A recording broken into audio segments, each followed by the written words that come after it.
Ay.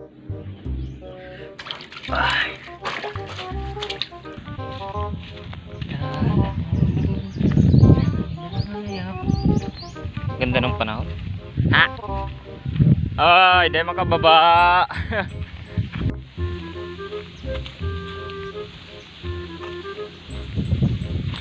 Whew, fresco. Ay, nako.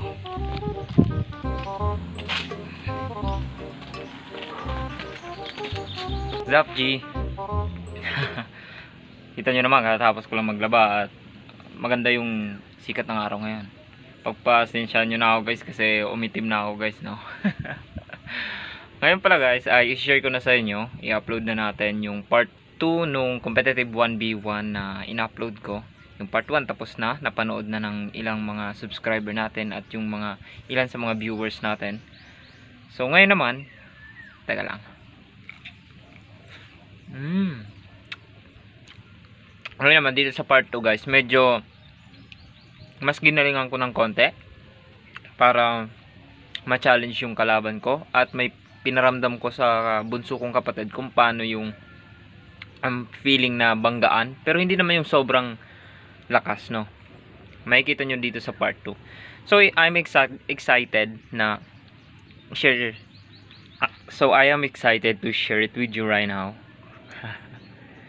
So, ano pa hinihintay natin guys? By the way, I am Rex Cervantes. Kung gusto nyo ng ganitong klaseng content na napapanood sa YouTube, paki-subscribe na lang. At syempre, mag-iwan na lang kayo ng comment and paki-like na lang yung ating video ngayon. So, let's go to the main video. Let's go.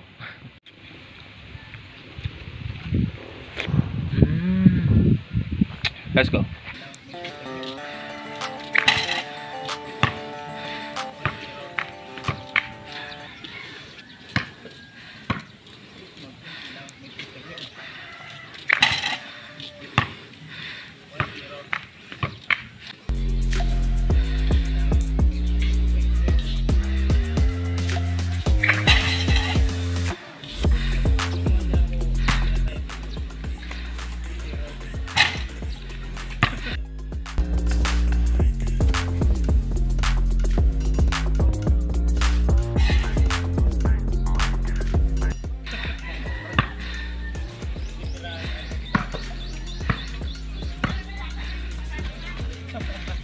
Dupakiliyaw.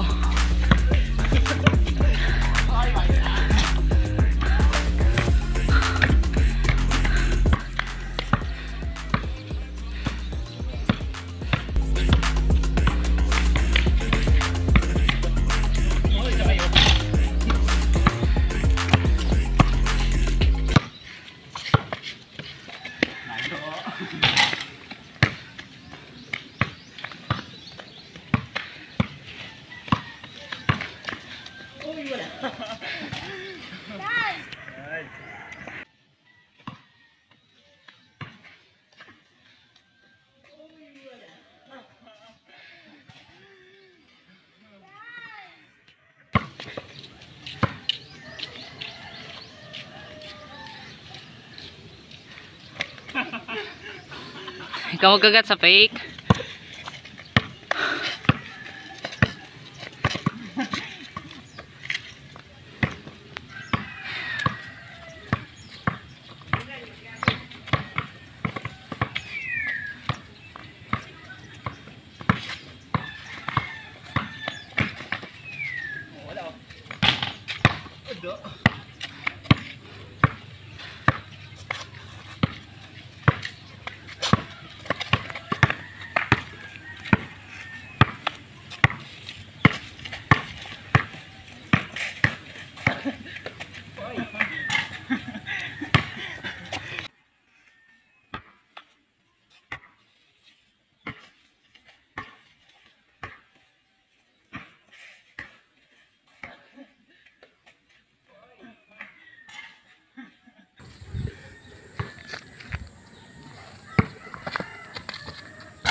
So na mga anong bigis ko. Dito.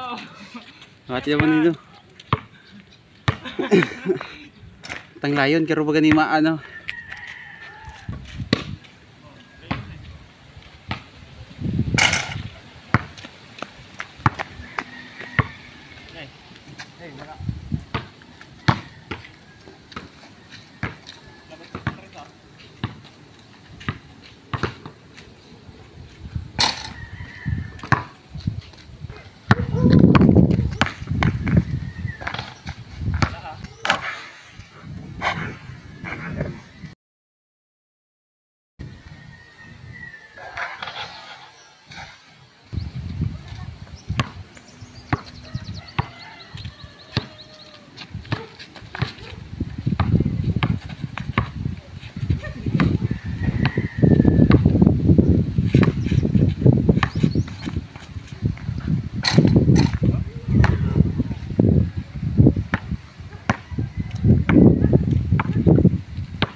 So yun guys, nakita nyo guys na mas ginalingan ko ng kaunti. Although hindi ko nilabas yung 100% ng capability ko sa paglalaro ng basketball. Kumbaga, pinakita ko lang sa mga sa pinsan ko and then sa kapatid ko na kahit papaano meron naman akong natutunan sa larong basketball.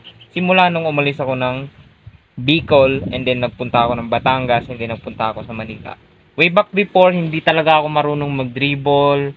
Laging kapos yung shooting ko. Hindi ako gaano marunong mag-layup. As in, way back before, nung nag-interzone, pinagtawanan nga kami kasi natalo kami. So, kaya isa rin yun sa nagsilbing aral sa akin na mas mag-focus sa mga basic na drills, basic na dribble, basic na shooting, yung fundamentals ng basketball. Nag-focus ako doon and then nabigyan ako ng pagkakataon na magkapagpustahan naman, makalaro sa Batangas and then sa Manila. Sa Manila after work naglalaro kami. Pag may schedule kami, kasama ko yung trabaho namin, manager ng QA namin, and then minsan nga nakikipag-tune up game kami dun sa tropa ng workmate ko, which is magagaling talaga maglaro, mabibilis. Nakikipag-tune up game kami guys. So, sa susunod na maggawa tayo ng competitive 1v1 na vlog, ay mas gagalingan ko pa para mas makita nyo at gusto kong malaman din yung side nyo kung ano pa rin yung napapansin yung kailangan kong i-improve. Kailangan ko bang seryosohin ng 100% yung laro kahit ang